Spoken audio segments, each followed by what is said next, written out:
Ngayon, good morning guys.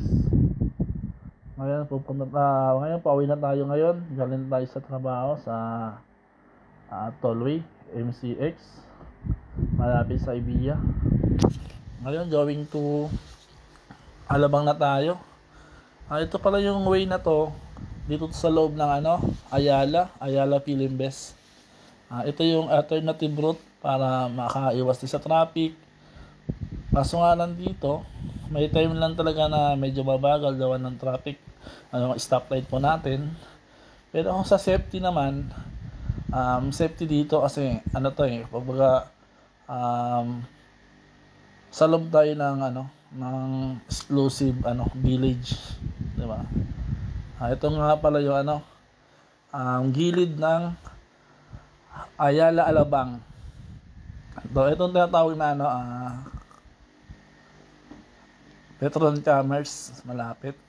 Ito pag diniretso mo naman itong way na to, itong slot plate na to. Ayun marami tayong kasabay. Mga galing sa galing Danghari yan, dumaan siguro. Kasi ito yung daan na mabilis papuntang Festival Mall or kaya Molito tsaka Town Center. Ayun. Tapos dito rin po natin matatagpuan yung hinahanap ng mga maraming motorista pag nadalang toll gate. Ito yung Acacia Hotel Manila. Dito naman to sa left. Sa left, going to left. Itong stoplight na to, pag diniretso mo Festival Mall, pag kumaliwa ka naman, ito yung PTC, yung Town Center Alabang. Kapag naman tayo kumanan papunta tong Filimbes toll gate. Marami tayong kasabay. Tsaka maganda dito, safety. Wala tayong makasabay ito ng jeep, wala. Puro lang tayo na motor.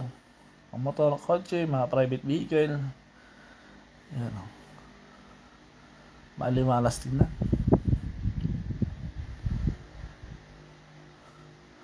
Ang hinaganda rin dito, disiplinado yung mga driver. Kapag alam nilang nasa seconds, 3 to 1 seconds for the green light, kusa na silang may stop. Hindi tulad dun sa main road talaga na ayun po yan, nakita natin yung board doon, Festival Mall. Ito naman yung win na to going to Alabang naman to, Star Mall. Sa yung unang stoplight, hindi pa po yung Alabang ito hindi yan.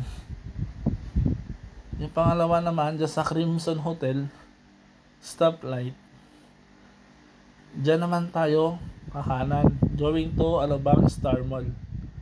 Madali lang naman itong way na to. Kumbaga ito lang yung pinaka-alternative route para maiwasan natin yung traffic.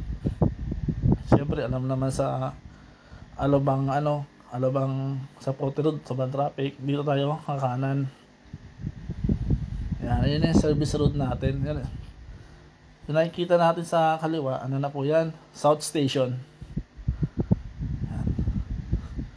Ito guys, yung stoplight dito, make sure na huwag kayo dumiretso dyan kasi may mga mga traffic enforcer dyan.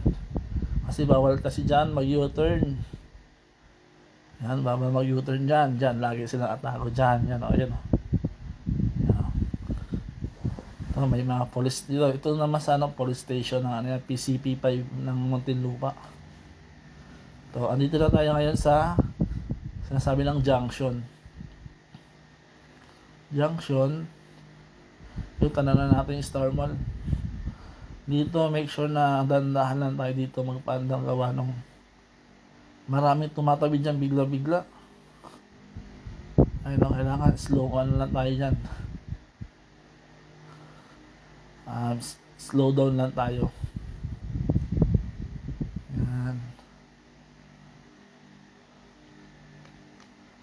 Dahil papunta akong Ilaya Alabang, dito na ako sa kaliwa.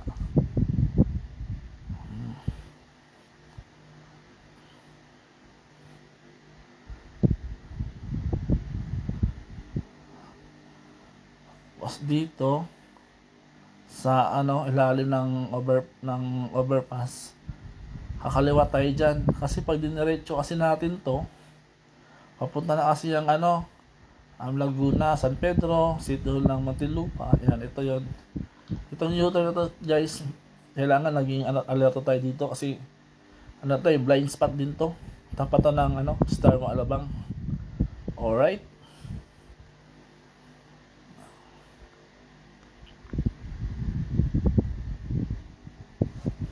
Dito nga pala yung terminal ng mga bus. Lahat ng going to north and south. Ayan, stop muna tayo dito.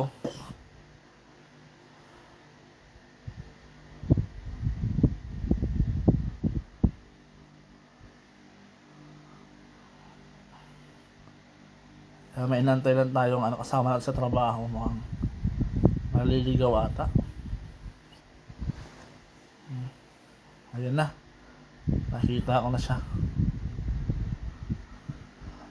Ganito ay kami, punta kaming pauwi na kami, Ilaya Alabang. Ayan, dito may daanan dito, ito yung shortcutan. Ito yung tinatawag nila shortcut. Ito yung daan Pariles. Purok 1, Alabang, Muntinlupa City. Dito pala pag umaga, ang daming trapitin na. Dapat mabagal lang gawa ng daming din dumadaan dito. Yun, nag-alangan siya.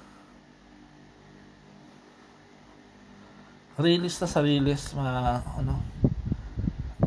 likod ng Star Mall Alabang to. Sa likod ng Star Mall Alabang, andito yung dito yung sakayan ng tren. Medyo malayo lang. Medyo makipot lang yung daan, gawa nung one way lang siya. One way lang,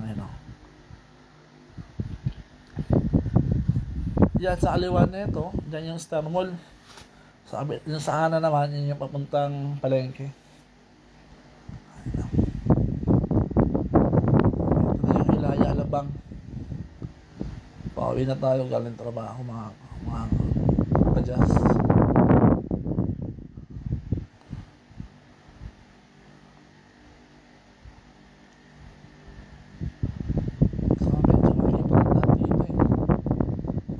May event. May event ngayon. Pesta pala ng Alabang ngayon. Kaya pala medyo mabilis na traffic.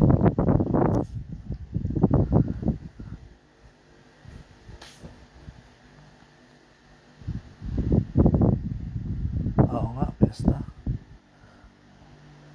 Magandang pesta ng Alabang, gawa naman yung bawat kanto or street merong tarpaulin. Mga ay nagdadala sa kanila ng yung kung paano sila nagsimula, paano nakilala yung street nila, ganun. Ito na yung pinaka Ilaya Alabang. Pakaliwa tayo yan. May kanan. Hanggang dito na lang, mga ka-jazz. Salamat sa panonood.